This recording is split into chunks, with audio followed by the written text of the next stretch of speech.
مرحبا بكم. إليكم العناوين. الركراكي يكشف عن مشكل عميق يعرقل تتويج المغرب بكأس أفريقيا. بلاغ من الجامعة الملكية المغربية لكرة القدم. آدم ماسينا على أبواب المنتخب المغربي. إليكم التفاصيل. صرح الناخب الوطني المغربي وليد الركراكي بوجود مشكل عميق يقف وراء إخفاق المنتخب في كأس أفريقيا وعجزه عن التتويج باللقب منذ عام 1976. وأوضح الركراكي في حوار مع قناة الرياضية: منذ 1976 لم يفز المنتخب المغربي بكأس أفريقيا، مرت العديد من الأجيال ولم تستطع تحقيق اللقب، وهذا يعني أن هناك مشكل عميق. وأضاف: نجري محادثات مع الرئيس فوزي لقجعل النظر في إنشاء خلية مختصة بالقيام بتحليل عميق لسبب عدم تتويج المغرب. هل المشكل بدني أو ذهني؟ هل لا نتحمل الجو في أفريقيا؟ هل المشكل في نوعية اللاعبين الذين نختارهم أو في المدرب؟ وتابع وليد الركراكي: مر العديد من المدربين على المنتخب المغربي، بعضهم فاز باللقب مع منتخبات أخرى، لكنهم لم يستطيعوا فعل ذلك مع المغرب.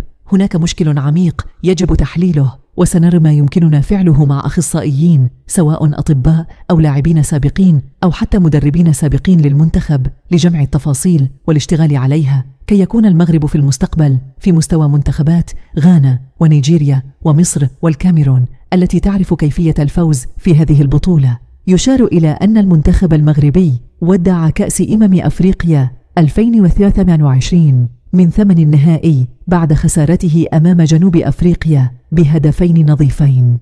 أعلنت الجامعة الملكية المغربية لكرة القدم اليوم عن خوض المنتخب المغربي مباراتين وديتين ضد أنغولا وموريتانيا خلال فترة التوقف الدولي القادمة. تأتي هذه المباريات في إطار استعدادات العناصر الوطنية للمشاركة في الاستحقاقات القادمة، حيث سيواجه المنتخب الوطني منتخب أنغولا يوم الجمعة 22 مارس تايمثال بوغارة 24 على ملعب الكبير بأكادير، بينما سيواجه المنتخب الوطني نظيره الموريتاني بنفس الملعب يوم الثلاثاء 27 مارس 24. وتعتبر هاتان المباراتان هامتين لاختبار قدرات أسود الأطلس وتقييم مستواه قبل المشاركة في الاستحقاقات القادمة.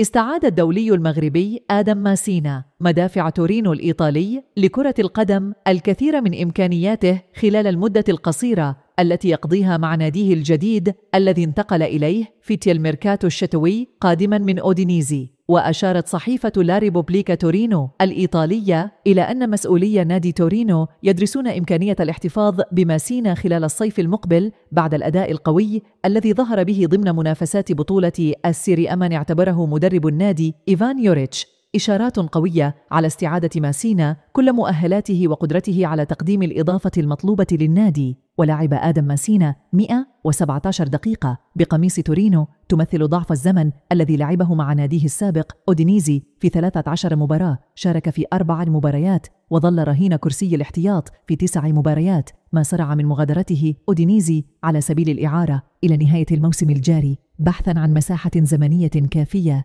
لاستعادة جاهزيته ومكانته في النادي بعد غياب طويل بداعي الإصابة. ويبقى عودة آدم ماسينا مرة أخرى للمنتخب المغربي أمر وارد جدا خلال المعسكر القادم في شهر مارس، بالنظر لتحسن أداء اللاعب خلال المدة الأخيرة.